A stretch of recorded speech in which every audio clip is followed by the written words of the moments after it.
वातावरणीय बदलामुळे हे बघा हे अळीचा प्रकोप झालेला आहे. त्यामुळे सध्या हरभऱ्याला आता एक क्लोरोपायरीफॉस सायपरमॅथ्रिन कुठला पण एखादा फवारा मारा लागणार आहे.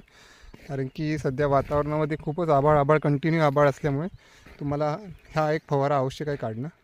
ही हरभऱ्याची सध्याची स्थिती आहे. खूप सुंदर हरभरा बसलेला आहे. हे कंटिन्यू बघा, हे बघा कंटिन्यू आभाळ आहे. त्याच्यामुळे अळीचा प्रादुर्भाव झालेला आहे यावेळेला.